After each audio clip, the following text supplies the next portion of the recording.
Amazon is developing a service to use drones to safely deliver packages to customers in 30 minutes or less. It's called Prime Air. We've started a new private trial for customers in the Cambridge area of England, and on December 7th, we completed our first delivery. Customers will choose from a selection of thousands of items tucked away in a Prime Air fulfillment center located just over the horizon from their homes. We have been operating fulfillment centers for quite a while now, but this one is unlike all the rest. These modest-looking buildings contain innovative Prime Air technology. Here's how it works. Moments after receiving the order, an electrically powered Amazon drone makes its way down an automated track and then rises into the sky with the customer's package on board. These drones are autonomous. From takeoff to landing and return, they operate completely on their own.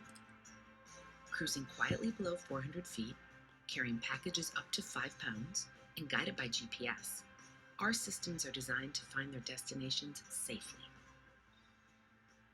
Within 30 minutes of placing the order, the customer receives their package. For this initial trial, customers can choose from the latest tech gadgets to their dog's favorite biscuits. We will use the data gathered during this beta test and the feedback provided by customers to expand the private trial to more customers over time. We're starting with 2 customers now, and in the coming months, we'll offer participation to dozens of customers living within several miles of our UK facility, and then growing to hundreds more. After that, well, it'd be easy to say, the sky's the limit.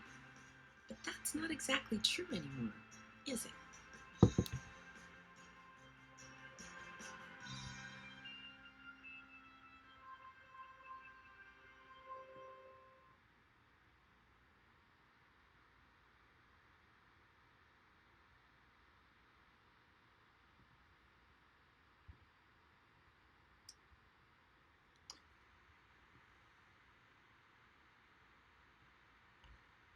So we see here in this promotional video for Amazon's drone delivery service, right, that convenience is invoked in a number of ways, right?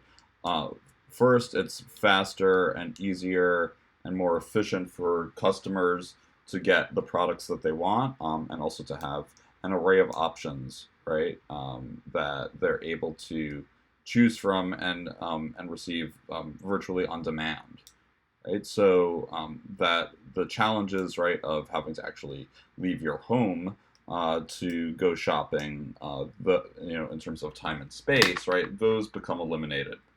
At the same time, there's really an emphasis that we see here on the automation of delivery, right? So the delivery itself is more convenient for Amazon because they don't need to rely on the labor of drivers or pilots and people actually doing delivery, that this is done by a robot.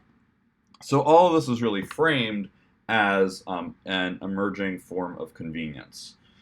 What Slack and Wise point to is that this becomes a problem, they say, when the value of convenience dominates technological culture. Right? So that it's not that having things being convenient in and of itself is bad, but that when we focus solely on convenience and hold that up as the end goal, that they say there may be some disturbing effects of that for the rest of our culture. So we could probably all think of ways that having the convenience, particularly around communication and constant connectivity, sometimes becomes a problem. So I want to share with you one example that comes from France, where the French government has actually taken steps to intervene and limit some of the problems that people have complained about, particularly in the workplace, around increased connectivity, right? And that because communication now is so convenient, there's a sense that we're never allowed to not be connected, and particularly never allowed to not be at work. So here's one way that this issue has been taken up with and dealt with in France.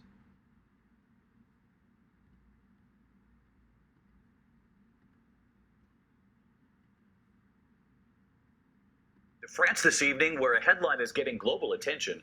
We already know they have shorter work weeks and more vacation than most of us here in America, but now they're getting a break from something else: email at night. Are they onto something? Here's ABC's Jeffrey Kaufman now. No one would ever accuse the French of letting work get in the way of the good life. The country that closes down for the month of August, the country that introduced the 35-hour work week, has now banned bosses from bothering workers after hours. It will soon be illegal for workers to respond to emails after the workday is done. Under the new rules, there is an obligation to disconnect from BlackBerries and smartphones. Workers are guaranteed 11 uninterrupted hours of rest time. It is not, however, for everyone. The law applies to just a few 100,000 workers, but it includes workers at Google France and Facebook France. Can you imagine a law like this in the U.S.? I think there'd be an uproar of people talking about the lack of productivity. When you think about it, it is kind of appealing, turning work off at the end of the day. But France can hardly afford to be smug. Economic growth is almost stagnant, unemployment over 10%, a record high. Forcing people to turn this off may not be the best way to encourage investment in an anemic economy.